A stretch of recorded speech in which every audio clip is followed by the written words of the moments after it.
Data sharing is increasingly mandated by funders and publishers. There are good reasons for this. Firstly, one of the principles of the open access movement is that output from publicly funded research should be available openly to the public. But funders, for example, also do not want to pay repeatedly for the same research data to be gathered. If a data set can be reused, it avoids duplication of work and costs. Another principle of open access is to provide equitable access to knowledge. And how we open up is important in order to reach this goal. Just putting our research data on a platform is unfortunately not enough. The reuse of data can contribute to the solution of so many global and complex problems. Think about interdisciplinary research or citizen science.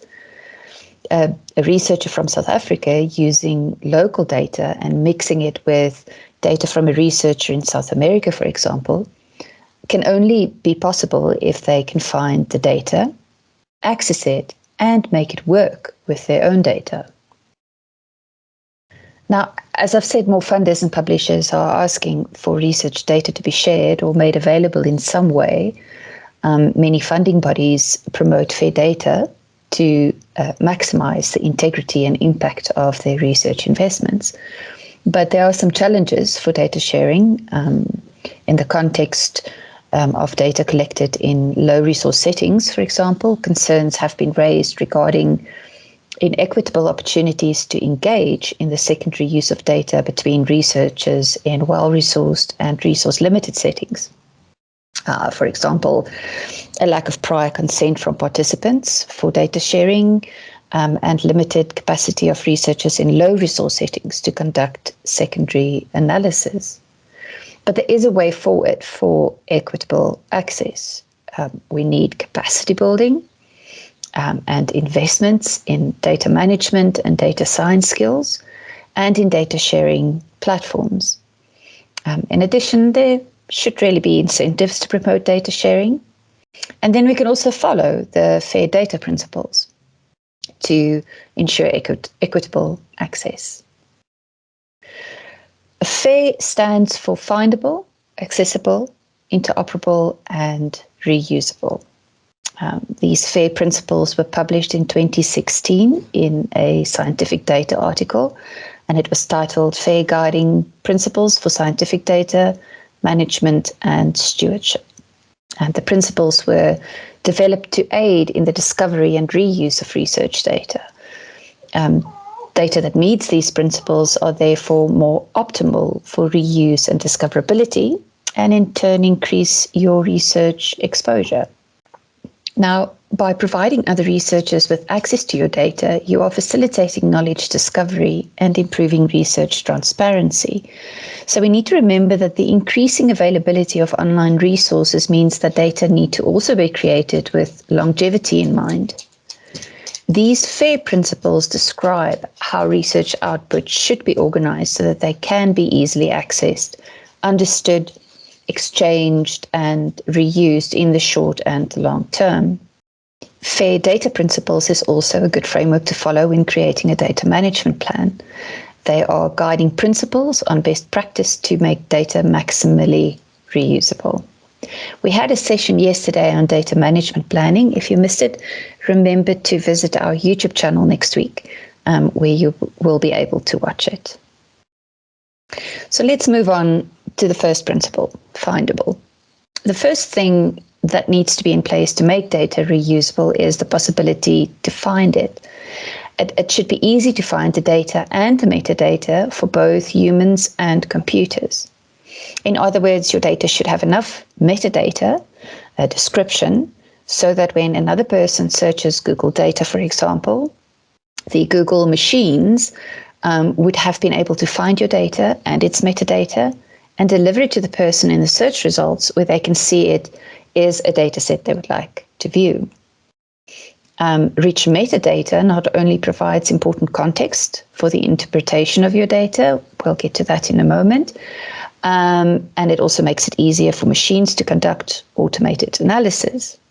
So it is good practice to use general or discipline-specific metadata schemes, and the resources on FAIR data linked in this presentation will give you more information on metadata schemes and what would be applicable or best used in your own discipline.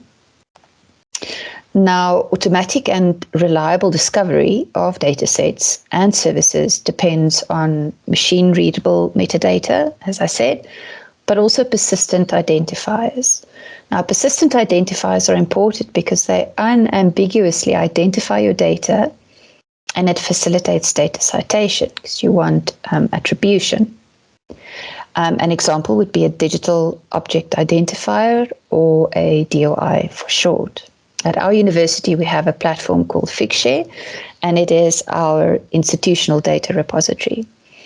Built into this infrastructure are DOI. So if you upload data to Figshare, whether you want to share it publicly or privately, you can select to add a DOI to your dataset.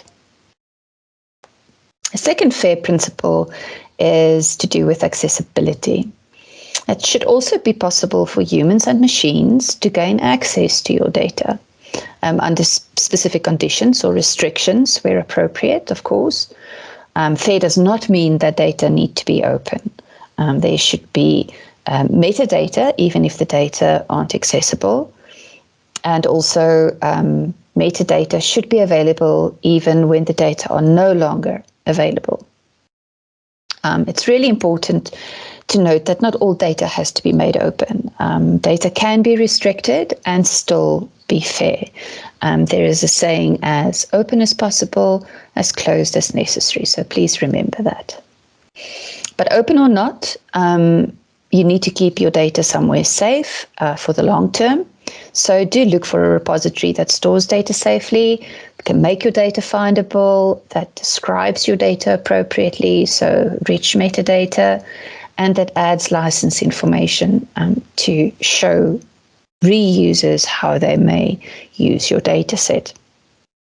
You have general repositories available, like our Figshare repository, but you also have subject-specific repositories. So depending on publisher or funder requirements, it will influence your choice of where to store your data. So practically, accessibility means that a DOI will take a person directly to the data, or metadata if the data is protected, and that the data can be retrieved or downloaded where it is allowed. Now that someone was able to find the data and download it, they still need to be able to use it. It should be interoperable. That's the third FAIR principle. In other words, the data should be able to be integrated with other data and applications and workflows. The format of the data should be open and interpretable for various tools. Data and metadata should then rather conform to recognized formats and standards to allow them to be combined and exchanged. Think about not using proprietary software that are closed to most people unless they have a license. If you do need to use proprietary software or data processing tools, think about how you can transform your data before sharing to make it interoperable. The concept of interoperability applies both at the data and metadata level. So using those common formats and standards and controlled vocabularies for metadata, for example, applies to both. Now that the data is findable, accessible, and attention has been given to making the data interoperable, you want it to be reusable. If you think about another researcher interested in your data to replicate your results, how will they be able to do that? Maybe they want to combine their data set with yours, but use the same methods. Lots of documentation is needed to support data interpretation and reuse. And this documentation or metadata should also conform to the community norms and also be clearly licensed so others know what kind of reuse are permitted. Documentation could be in the form of a README file to help ensure that your data is correctly interpreted and reanalyzed by others. You should also include contact information. Using a data management plan will remind you of all of the important documentation and metadata that you would need if you wanted to share your research data. Ultimately, FAIR aims at optimizing the reuse of data. And in order to do this, the data should be, as we've said, well documented. It should have a clear license to govern the terms of its reuse and enough provenance information. There are some tools out there to help you, such as a FAIR data self-assessment tool. This is linked in our guide, that you can use to assess the fairness of your data and how to enhance it if it is necessary. As I've just said, data management plans are also very useful in planning for data fairness, since each step in your data management plan will remind you of what you need to consider while collecting your data, processing it, and eventually sharing it where possible. So here is a link to our research data management guide, where you will find more information on the university's RDM policy, our institutional data repository FigShare, data management planning, and a guide on the FAIR data principles itself. And you will find some generic data management templates, plan templates available on our guide, but we are busy working on a tool called DMP Online, where you will be able to log in with your UFS credentials and have access to generic university DMPs, as well as DMPs for specific funders or publishers, or even DMPs specific to faculties or departments at the university when they become available. I would like to thank you for attending this session. I hope you have a better idea of how to start making your data more fair. We're always available for assistance at the Digital Scholarship Centre, and we invite any questions that you have.